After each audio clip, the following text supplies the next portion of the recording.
right during the period of time when President Trump announced his idea during that press conference with Netanyahu about, look, we're gonna own, the U.S. is gonna own Gaza. Did you see the look on Netanyahu's face when he was saying that? Yes, which was priceless. Like, what in the fuck? I know. And I get into? And now you know what they're all doing? The Israeli cabinet is fully on board with the idea, in part because I think they understand that, okay, look, this is probably not going to happen, but if we take this position, right, it's going to create chaos. It's going to create some movement, right? Maybe that leads to something of interest. And I think when being out in the Middle East, when that idea came out and hearing some of the responses from people out there was amazing. But what I like about it, look, you're not going to move 2.3 million Palestinians out of Gaza, right? Because none of the Arab states want them. The Egyptians have fought against this idea for years and years and years. That's a good point, and some that maybe a lot of people aren't aware of, is that the wall on the side of Egypt is way bigger than the wall on the side of Israel. Yeah. That is an impenetrable wall that's heavily guarded. They do not want Palestinians coming into Egypt, which is kind of crazy. Well, from their perspective, look, it's a security issue. And there's a lot of Palestinian refugees in Jordan, so it's not like Jordan hasn't tried to do their part. But they also, what are they going to do? Absorb another 2 million Palestinians? No. So the problem from an operational perspective is it's unlikely to happen, right? And also, do you really want the U.S. buying and owning Gaza, right? And then being out there, you think that the cost of supporting Ukraine is high. Wait till you see what the cost of not only the reconstruction, but the security of the reconstruction. Right, what that's going to mean. You think there was a boon in private security contractors during the Iraq incursions? This will make that look like nothing. Right. So they got to guard their investments. Exactly. So the costs involved, the potential for just never ending trouble. But what I do like about it is, look, now the Arab states are responding by having a summit. Right, they're having a summit at the end of this month. And they've been having little mini discussions amongst themselves, but all the key players in the area are now meeting to discuss what's an alternative, right? What is the way to make this happen? And it's not going to be by the U.S. owning it and building the Riviera, right, or a series of casinos, but the Arab states are having to react, and so what that means is nothing's worked beforehand. Right, nothing in terms of the two-state, option, other security agreements, peace agreements that have held for some period of time and then fallen apart.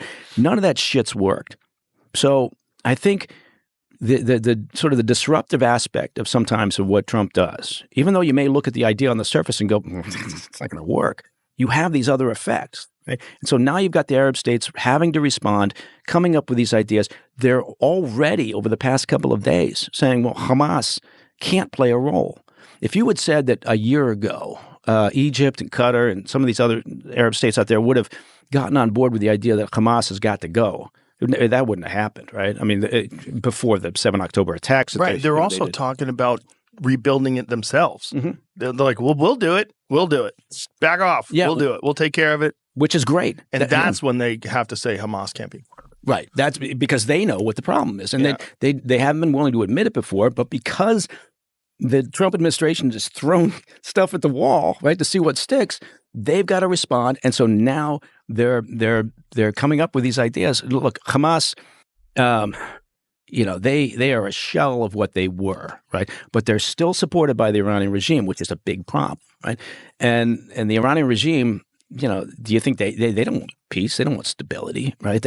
That's not in the books. One of the benefits from their perspective of the 7 October attacks was that it completely scuttled the normalization talks that were going on between Saudi and Israel and the U.S. at the time. So, they're going to continue to be a problem. But Hamas, is now kind of on its back foot. The Palestinian Authority is saying, well, we'll come in and we'll govern Gaza. Well, the Israelis are saying, no, that's not going to happen either because you guys are, peas in a pod. Right? And Palestinian Authority has a program where they actually pay the families of people who kill Israelis, right? It's called the pay to slay program. Really? Yeah. Oh, yeah. That's what it's called? Yep. Pay to slay. How much do you get paid? You know what? I'm not sure what the going rate is now, but for out there, it's it's a payment, ongoing payments to families who have family members who have attacked, wounded, or killed Israelis. And so, that plus, other ties between Hamas and the PA. And look, there's been animosity, obviously. Hamas drove the Palestinian Authority out of Gaza years ago. But, the Israelis see it as the same. And so, my point being is the Arab states are now reacting, and you could end up with something that actually works as opposed to all the bullshit in the past that never did work and always it continued to, provide nothing for the Palestinian people. And if you say, look, all this is about is we want the Palestinians to live a better life, then you should want new ideas thrown at the wall, right? And you should want something that eventually is going to work. And from a U.S. perspective, you should want something where the Arab states actually take it on board themselves.